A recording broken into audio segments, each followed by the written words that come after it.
안녕하세요. 군사돋보기입니다. 러시아 우크라이나 침공 전쟁이 시작된 지 한 달이 지나도록 러시아의 다소 억울한 상황이 지속되고 있습니다. 아직도 러시아가 독일로 가스를 계속 보내고 있는데 이는 사실상 공짜 가스나 다름없기 때문인데요. 독일은 러시아의 화폐인 루블로 결제하는 것을 거부했는데도 불구하고 가스는 계속 흘러들어가고 있으며 크렘린 대변인도 가스 밸브를 잠그지 않겠다고 발표했습니다. 이처럼 전쟁 중에 보내진 가스는 나중에 전쟁이 끝난 후에도 값을 쳐서 받지 못하는 것으로 알려져 있습니다. 국제사회의 목소리를 모조리 무시한 채 전쟁을 감행한 러시아에게 각종 엄격한 경제 제재가 가해지고 있기 때문인데요. 러시아뿐만 아니라 벨라루스 또한 심각한 경제 제재를 받고 있으며 최근 미국 정부는 러시아와 벨라루스의 120개 기업들을 수출 제재 명단에 추가했다고 현지 시각 4월 1일 로이터 통신은 미 상무부를 인용해 보도했습니다. 이 명단에 있는 기업들 대부분은 러시아의 군사 분야와 관련된 기업들로 이들이 미국의 핵심 기술을 전쟁에 사용하지 못하게 차단하려는 조치라고 하는데요. 미국을 필두로 한 민주주의 진영인 대한민국, 일본, 대만, 싱가포르, 이란, 이라크,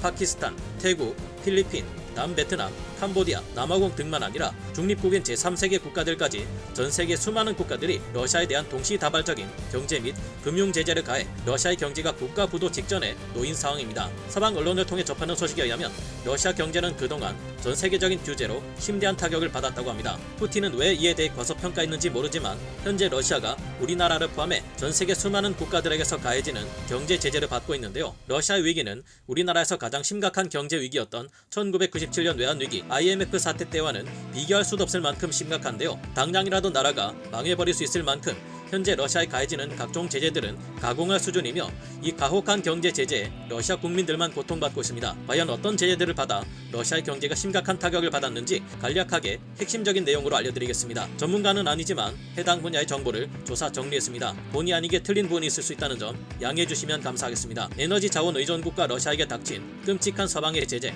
서방 국가들은 우크라이나를 상대로 끔찍한 침공 전쟁을 자행하고 있는 러시아 항공기 자국 영공 통과를 금지했으며 미국은 러시아산 원유 수입까지 금지했는데요. 사실 지금 여러분도 차에 기름을 넣으실 때 너무 비싼 기름값에 스트레스를 받고 계실 텐데 이것과 연관이 있습니다. 러시아산 원유가 전 세계 원유 공급량의 많은 부분을 차지하는데 이를 서방 국가들이 제재로 끊어버렸으니 수요는 많은데 공급이 부족해져 원유의 가격이 오를 수밖에 없을 것으로 보이는데요. 미국을 비롯한 서방의 국가들 또한 이로 인해 경제적인 피해를 보고 있지만 러시아를 압박하기 위해 견디고 있는 것으로 보입니다. 지금껏 소극적이었던 유럽연합 역시 해당 안건을 검토 중인 것으로 알려졌습니다. 국제에너지기구 IEA에 따르면 2021년 유럽연합의 러시아 천연가스 수입량은 총 1,550억 세제곱미터로 유럽연합 전체 가스 수입량의 45%, 전체 가스 소비량의 40%를 차지하는데요. 지난 3월 8일 유럽연합 집행위원회 성명에서 확인할 수 있듯 유럽연합 전체 석유 수입의 25%, 석탄 수입 45%가 러시아산입니다. 이에 IEA는 러시아에 대한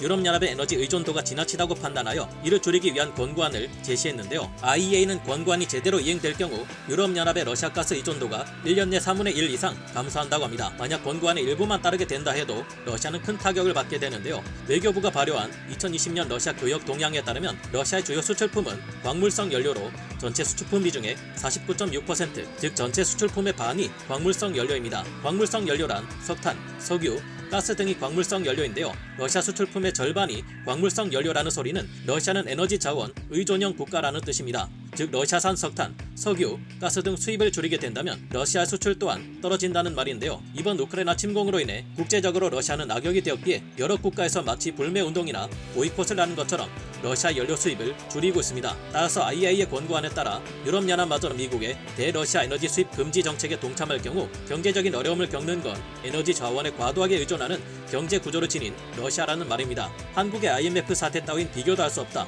러시아를 망하게 만들 서방의 가공할 경제 제재, 저것 또한 강력한 제재 중 하나지만 대러시아 제재 중 가장 강력한 조치는 금융 제재인데요. 미국과 동맹국들은 러시아 중앙은행의 외환 보유고를 동결하고 국제금융거래 결제망인 국제은행 간 통신협의회 스위프트에서 러시아를 퇴출시켰습니다. 또 러시아 중앙은행과 국부펀드, RDIF, 정부기관, 국영기업, 주요 은행과의 거래를 금지했으며 개인의 예금, 증권 거래도 제한했는데요. 이렇게 금융제재 폭격을 맞은 러시아 금융시장은 곳곳에서 붕괴 조짐을 보이기 시작했습니다. 우선 러시아의 화폐 루블화 가치가 폭락하기 시작했는데요. 폭락한 후로 좀채 반등하지 못하고 있는 상황이며 시민들은 달러나 유로 등 외화를 인출하기 위해 은행 앞에 줄을 서고 있는 지경입니다. 더욱이 러시아에 있는 다국적 기업들조차 조금씩 철수 선언을 하며 사업을 중단했는데요. 전례 없는 초강력 경제 제재가 3월 28일을 기점으로 본격적으로 러시아에 적용되면서 러시아의 경제가 심각한 수준의 타격을 받기 시작했습니다. 이날 단 하루 만에 러시아의 화폐인 루블화의 가치가 30% 가까이 폭락했으며 모스크바 증권거래소는 3월 1일까지 모든 거래를 중지했는데요. 러시아 기업들과 거래해왔던 유럽의 기업들 거의 대부분이 러시아와 관계를 끊었고 러시아 대기업들의 주가는 한없이 폭락하기 시작했습니다. 특히 스위프트 시스템에서 러시아 은행들이 퇴출당하자 푸틴이 서방의 경제 제재에 대비해 나름대로 준비해왔던 6,300억 달러, 하나 768조 6천억 원 규모의 외환 보유고마저 의미가 없게 되었습니다. 러시아는 스위프트를 통한 거래량이 미국에 이어 세계에서 두 번째로 많은 나라인데요. 그런데 러시아의 대형 은행들이 이 시스템에서 제외되면서 그 어떤 외국 은행과의 거래도 불가능해진 것입니다. 이 때문에 러시아에서는 외국 은행에 보관하고 있던 러시아의 외환 보유고 중 3분의 2에 달하는 4천억 달러, 하나 488조 원의 외환 보유고가 장부상으로만 존재할 뿐 사용할 수 없는 돈이 되어버렸습니다. 게다가 나머지 3분의 1가량의 외환 보유고마저 자유롭게 쓰기 어려워졌는데요. 이 나머지 외환 보유고 중 60%가량인 약 1,400억 달러, 하나 170조 8천억 원에 달하는 것은 금인데 이를 함부로 팔 수도 없는 상황입니다. 금은 어느 국가에게나 있어 자국의 화폐 가치를 안정시키기 위해 쌓아두는 것이 주 목적인데 돈이 급하다고 이걸 팔아버리면 오히려 러시아의 화폐인 루블화의 가치만 더 폭락해버리는 악수로 이어질 수 있기 때문인데요. 게다가 잔혹한 전쟁을 벌이며 전 세계 비난을 받고 있는 러시아의 금을 사줄 나라도 존재할 리 없습니다. 3분의 1 외환 보유고에서 35%를 차지하는 약 840억 달러, 하나 102조 4,800억 원은 또 중국 채권이라 중국에서나 쓸 수 있지 다른 곳에서는 쓰지도 못합니다. 상황을 종합해볼 때 현재 러시아 중앙은행이 갖다 쓸 수 있는 돈은 고작해야 120억, 하나 14조 6,400억 원 수준에 불과한데요. 이는 1997년 우리나라 최악의 경제 위기였던 IMF 사태 때 대한민국 공식 외환 보유고의 절반도 되지 않는 수치로 아주 심각한 상태입니다. 게다가 러시아의 경제 규모는 외환 위기 당시 한국의 경제 규모와는 비교도 할 수 없을 정도로 크기에 스위프트 전산망 이용이 미국에 이어 세계 2위 수준인 러시아에겐 큰 문제입니다. 러시아의 실제 경제 규모 대비 외환 보유량은 1997년 대한민국 IMF 사태 때와는 비교할 수 없을 정도로 작은 수치라고 할 수 있습니다. 무엇보다 최근 미국 정부는 러시아의 군사 활동에 있어 도움이 될 수 있을 만한 기업들의 연결고리를 잘라버렸습니다. 현지 시각으로 4월 1일 로이터 통신은 미 상무부가 러시아와 벨라루스의 120개 기업을 수출 제재 명단에 추가했다고 보도했는데요. 러시아 입장에서는 만우절 거짓말일 뿐이었으면 좋았을 이 같은 경제 제재는 대부분 기업이 러시아의 군사 분야와 관련되어 있었습니다. 미 상무부는 우크라이나에 대한 러시아의 잔혹한 공격에 대응해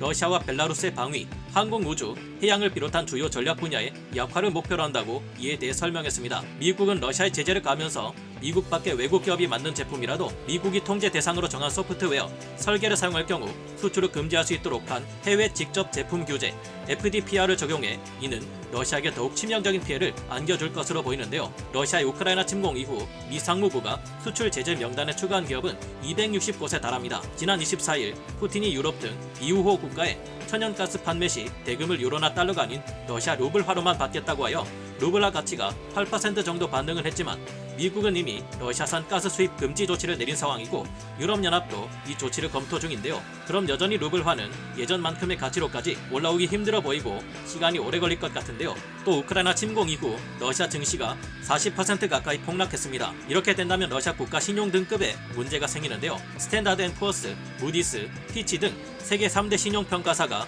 러시아 신용 등급을 일제히 투자 부적격 등급으로 강등하며 러시아의 채무 불이행 위험을 경고했습니다.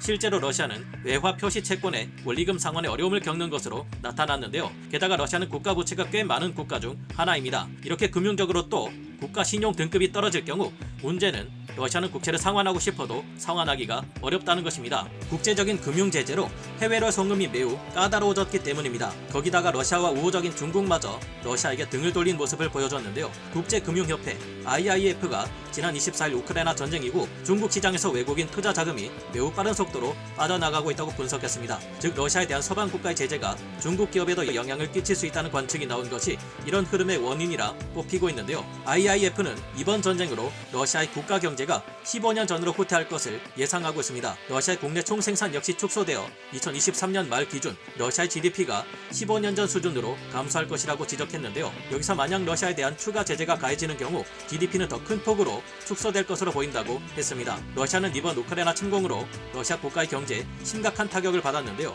이것을 과연 예상 못했을까요? 한 나라의 대통령이라는 자가 무리한 욕심을 가지고 전쟁을 벌인 결과가 고스란히 되돌아온 것으로 저희는 생각합니다. 옛날에 이런 말이 있죠. 남의 눈에 눈물을 내면 제 눈에는 피눈물이 난다. 정말 살아가면서 느끼는 것이지만 옛말에 틀린 말 없다는 말이 새삼 느껴집니다. 여러분의 생각은 어떠신가요? 러시아가 이제는 좀 남의 눈물도 그만 흘리게 하고 그로 인한 대가도 그만 악화시키기를 바라봅니다. 오늘 군사 돋보기 여기서 마치고요. 다음 시간에 찾아뵙겠습니다. 감사합니다. 영상을 재밌게 보셨다면 구독, 좋아요, 알림 설정 부탁드리겠습니다.